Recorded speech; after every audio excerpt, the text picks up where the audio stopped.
आज की कहानी है दो क्लासमेट्स की जो एक दूसरे को बिल्कुल पसंद नहीं करते थे, लेकिन हालातों ने उन्हें एक ऐसी जगह पर ला के रख दिया जहां पर सरवाइव करना भी बहुत मुश्किल था और वो महीनों तक एक आइलैंड पर एक दूसरे के साथ फंसे रहे। उसके बाद वो उस आइलैंड पर कैसे सरवाइव करते हैं और एक दूसरे के साथ किया कांड करते हैं, देखेंगे हम आज की इस पूरी कहानी में। सो हेलो दोस्तों, मेरा नाम है इशिता और आज की कहानी शुरू होती है हमें एमा नाम की एक खूबसूरत लड़की को दिखाते हुए जो सुबह जल्दी उठकर अपने स्कूल जाने के लिए तैयार होती है। एमा अपनी स्कूल में एक बहुत ही अच्छी और फेमस स्टूडेंट है जिसके बहुत सारे फ्रेंड्स हैं। दूसरी तरफ हम डीन को देखते हैं जो एमा की तुलना में बहुत ही आलसी लड़का है और वो सुबह लेट करके उठता है और सीधे बाथरूम में जाकर ब्रश करने के बाद तुरंत आकर वीडियो गेम खेलने बैठ जाता है। तो उसके पिता जैक उसे कहते हैं कि तुम स्कूल के लिए लेट हो जाओगे।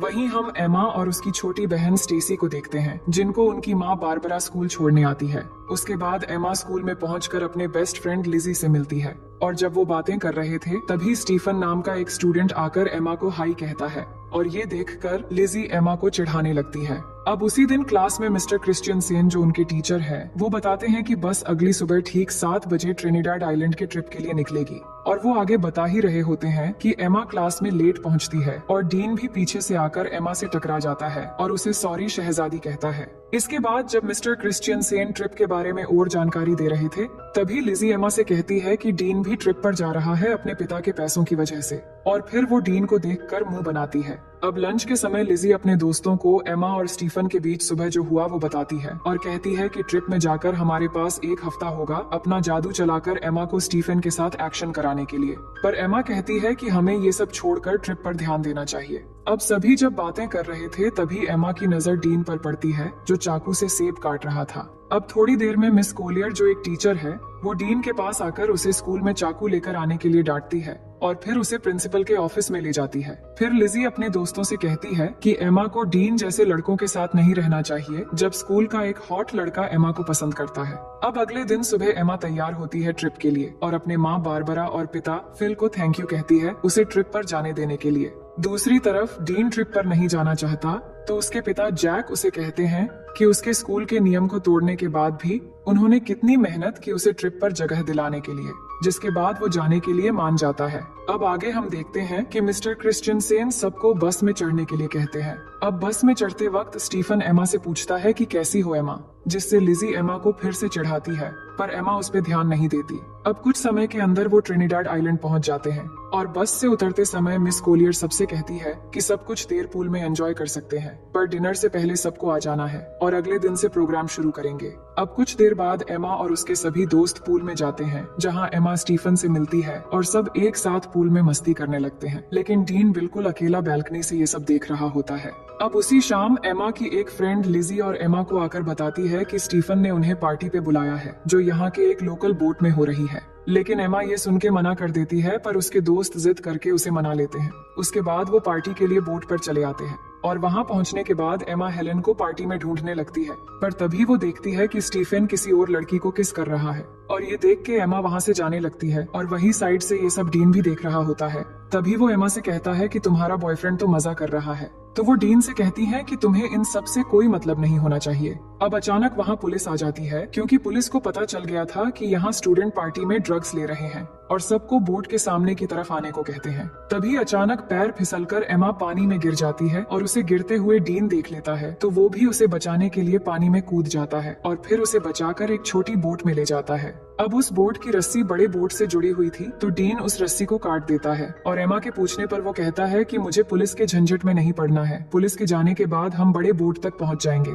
लेकिन थोड़ी ही समय के अंदर वो बोट उनसे काफी दूर चला जाता है और तभी वहाँ पर तूफान शुरू होने वाला होता है, लेकिन डीन देखता है कि इसमें तो मोटर ही नहीं है। तभी उनके सामने से अचानक एक बड़ी सी लहर आती है और दोनों कस के बोट को पकड़ लेते हैं। इसके बाद सुबह हो जाती है और दोनों लहरों की वजह से बोट के साथ अरेबियन सागर में पहुंच गए थे। डीन का फोन भीग चुका था तो वो एमा को उसका फोन देने को कहता है पर एमा के फोन में नेटवर्क नहीं आ रहा था फिर एमा डीन से कहती है कि हमें पार्टी बोट का पीछा करना चाहिए था, तो डीन कहता है कि चिंता मत करो, कोई ना कोई हमें लेने आ जाएगा। वो बात ही कर रहे थे तभी अचानक एमा को थोड़ी दूरी पर एक आइलैंड नजर आती है, जिसके बाद डीन बोट को उस आइलैंड की तरफ ले जाने लगता है और बहुत मुश्किलों के बाद दोनों उस आइलैंड पर पहुंच जाते हैं। और वहां पहुंच के एमा फिर से फोन के नेटवर्क को देखती है, पर वहां भी कोई नेटवर्क नहीं मिलता। फिर डीन को उस बोट पे एक फ्लेयर गन मिलती है, तो वो उसे ले लेता है और फिर दोनों आगे बढ़ने लगते हैं इस उम्मीद में कि आगे जाने पर उन्हें कोई मदद मिल जाएगा। दूसरी तरफ होटल में पिछले रात की पार्टी की वजह से मिस्टर क्रिश्चियनसेन ट्रिप को कैंसिल कर देते हैं। तभी लिजी मिस कोलियर से कहती हैं कि एमा होटल वापस नहीं आई है और उसे लगा कि शायद एमा कल रात किसी और के साथ थी, इसलिए उसने किसी को नहीं बताया। और वो बताती है कि उसने एमा को आखिरी बार पार्टी बोट पर देखा था। इसके बाद मिस्टर क्रिश्चियनसेन सबकी अटेंडेंस लेते हैं, तो उन्हें पता चलता है कि डीन भी यहाँ मौजूद नहीं है। अब इससे इनको पता चल जाता है कि डीन और एमा दोनों ग्रुप से मिसिंग हैं। उसके बाद पुलिस आकर एमा के दोस्तों से पूछताछ करते हैं, तो मिस कोलियर पुलिस से पूछती है कि क्या उन्हें ढूंढने का कोई तरीका है। तो पुलिस कहते हैं कि ऐसे केस अक्सर होते रहते हैं, शायद वो खुद से ही वापस आ जाए, लेकिन अगर वो समुद्र में कहीं फंस गए हो तो दोनों को ढूंढना थोड़ा मुश्किल हो सकता है। और ये बात जब डीन के पिता को पता लगता है कि उनका बेटा खो गया है, तो ये सुनकर वो तुरंत स्कूल जाते हैं और वहाँ एमा की माँ बारबरा से मिलते हैं। और उसी समय फिल भी वहाँ आ जाता है और यहाँ सब परेशान होकर प्रिंसिपल से दोनों बच्चों के खोने के बारे में पूछने लगते हैं, पर प्रिंसिपल ठीक से कोई जवाब नहीं दे पाते, जिसके बाद वो तीनों वहाँ से चले जाते हैं। वहीं एमा और डीन आगे बढ़ रहे थे और कुछ दूर चलने के बाद उन्हें जंगल के अंदर एक खूबसूरत वाटरफॉल दिखाई देता है। डीन को ये बहुत अच्छा लगता है, तो वो एमा को उसका एक तस्वीर लेने के लिए कहता है, पर एमा उसे मना कर देती है। वो कहती है कि हम यहाँ फंसे हुए हैं और तुम्हें यहाँ अच्छा लग रहा है। मुझे इस ट्रिप में प्रोजेक्ट के लिए अच्छे मार्क चाहिए थे। मुझे आगे प्रिंसटन यूनिवर्सिटी में पढ़ना है। अगर हम जल्द से जल्द यहाँ से नहीं निकल पाए तो सब बर्बाद हो जाएगा। इसके बाद वो आगे बढ़ते हैं और कुछ घंटे बाद वो दोनों इस आइलैंड के बिल्कुल किनारे पे आ जाते हैं, पर अब तक यहाँ उन्हें ना कोई रास्ता मिला था और ना ही कोई मदद।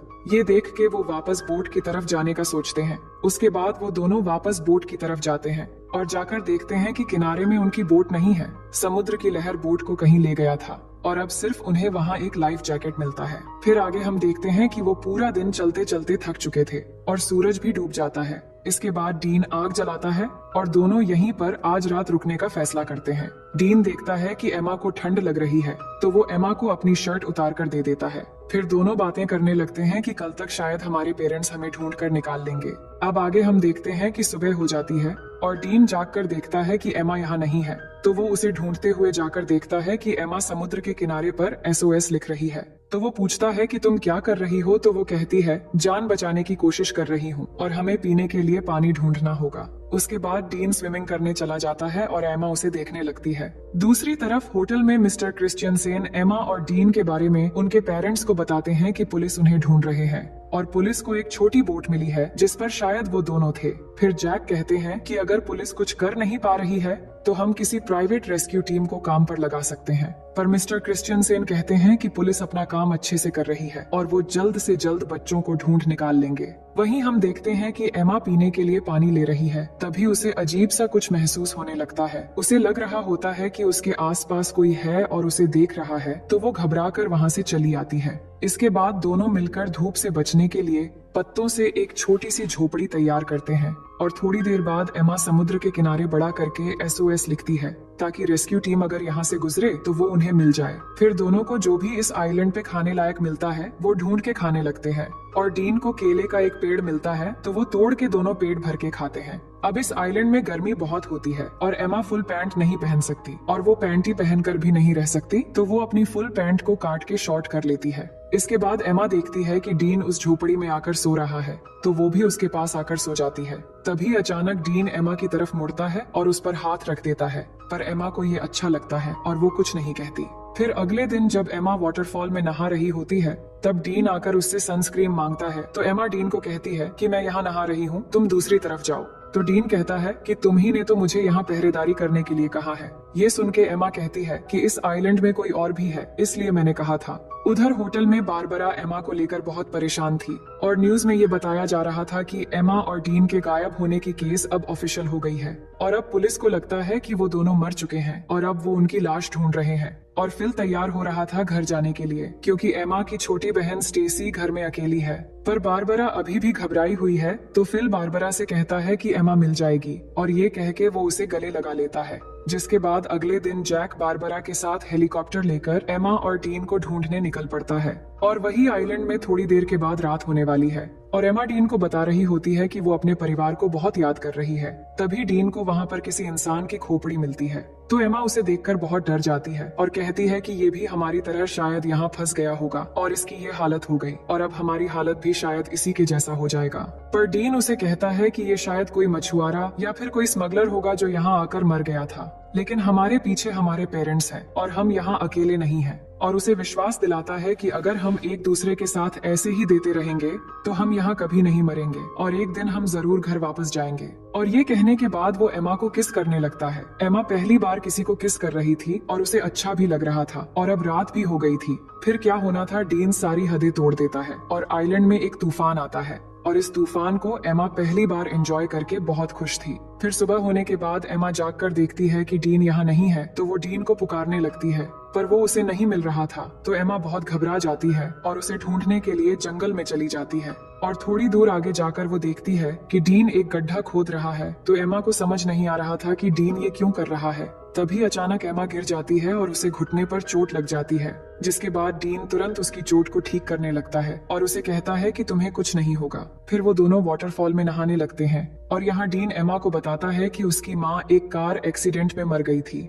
और एमा उसकी बातों को अच्छे से सुनने लगती है। फिर थोड़ी देर बाद वहाँ बारिश होने लगती है और डीन उसमें मस्ती करने लगता है और एमा उसे देखकर खुश हो रही होती है। जिसके बाद दोनों बारिश में डांस करने लगते हैं और डीन एमा के बालों में एक फूल लगा देता है। अब एमा डीन से कहती है कि मुझे फिर से तूफान के मजे लेने हैं। फिर डीन एक बार फिर से तूफान लाने की तैयारी शुरू कर देता है। वहीं अब न्यूज में बताया जाता है कि एमा और डीन के लापता होने की 1 महीना गुजर चुका है और पुलिस को लगता है वो अब जिंदा नहीं रहे, इसलिए पुलिस ने उन्हें ऑफिशियली ढूंढना बंद कर दिया है। पर एमा के दोस्त को अभी भी लग रहा है कि एमा और डीन अभी भी जिंदा है और बारबरा को भी वैसा ही लगता है और वो जैक के साथ हेलीकॉप्टर लेके अपनी बेटी एमा को ढूंढने फिर से चली जाती है और उन दोनों को अच्छे से ढूंढने के लिए सबको पर्ची बांट रहे होते हैं जिन पे एमा और डीन के बारे में जानकारी दी हुई थी। ये सब कुछ करने के बाद जैक बारबरा से कहता है कि उन्होंने सब करके देख लिया पर फिर भी एमा और डीन नहीं मिल रहे हैं, अब शायद घर वापस लौट जाना चाहिए।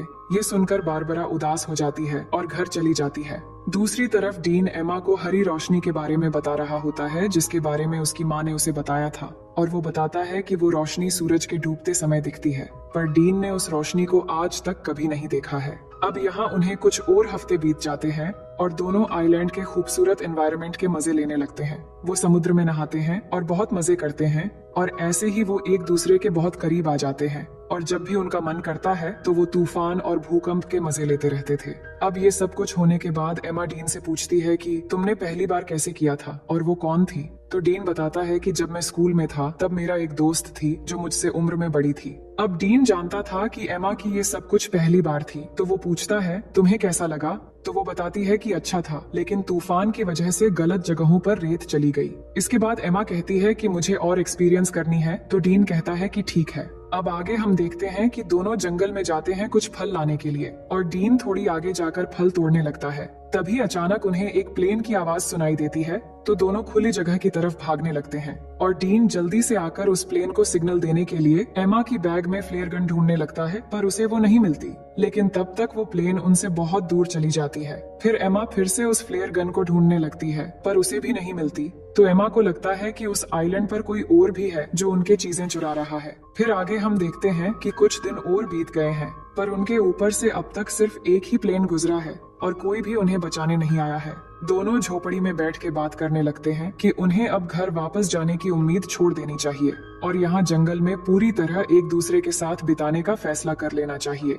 तभी अचानक डीन को किसी जानवर की आवाज आती है तो डीन जंगल में जाता है उस जानवर को ढूंढने के लिए। तो एमा को डीन की चिंता होने लगती है तो वो भी उसके पीछे चली जाती है और वही डीन जैसे ही थोड़ा आगे जाकर देखता है तो वहाँ एक ब्लैक पैंथर होता है जिसे देखते ही वो भागने लगता है और भागते भागते काफी दूर जाने के बाद वो अचानक जमीन पे गिर जाता है। और एमा भागती हुई जब डीन के पास पहुंचती है तो वो देखती है कि डीन के पास खून से लथपथ एक चाकू है और उसने एक ब्लैक पैंथर को मार दिया है। फिर आगे हम देखते हैं कि एमा और डीन के सभी दोस्त और पेरेंट्स उनके बिना ही अपनी जिंदगी की शुरुआत कर लेते हैं। और यहाँ एमा और डीन ने भी आइलैंड पर जीना सीख लिया है और इधर ही अपनी जिंदगी गुजारने का फैसला कर लिया है, क्योंकि उन्हें जो उम्मीद थी कि उन्हें कोई बचाने आएगा वो भी अब खत्म हो चुकी थी। उन्होंने शिकार करना भी सीख लिया है और यहाँ पर झोपड़ी बनाकर रहते हैं और सभी उम्मीदें छोड़कर खुशी से एक दूसरे के साथ देते हुए दिन गुजारने लगते हैं। फिर एक दिन एमा उल्टियां करने लगती है तो डीन ये देखकर उसे पूछता है कि क्या तुम प्रेग्नेंट हो?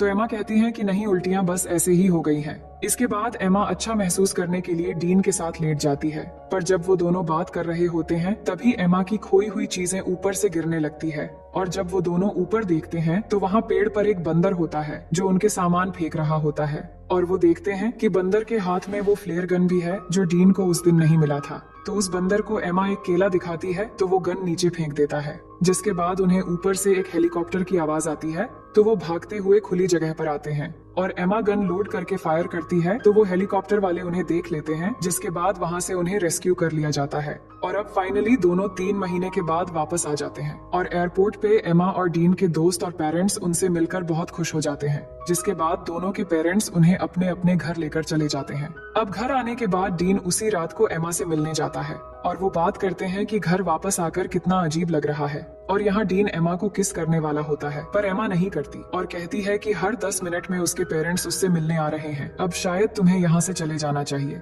और कहती हैं कि हमारे आने की खुशी में मेरे पेरेंट्स ने एक पार्टी रखी है तो तुम्हें भी आना है। फिर अगले दिन पार्टी पे सब जमा होते हैं और एमा के पेरेंट्स सबको कुछ कहने लगते हैं उनके बच्चों के वापस आने पे। इसके बाद स्टेसी डीन से पूछती है कि तुम सबके साथ क्यों नहीं हो?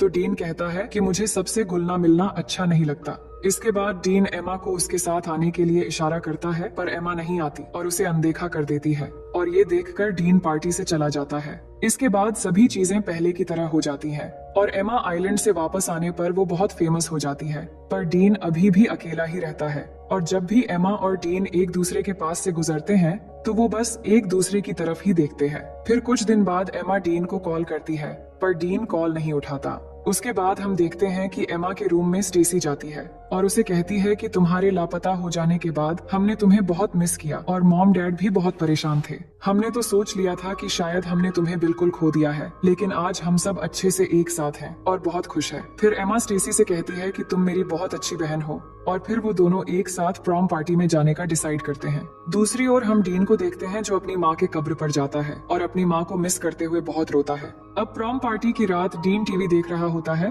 तो उसके पिता उसे पूछते हैं कि क्या पार्टी में तुम मेरे कोट पहनकर जाना चाहोगे?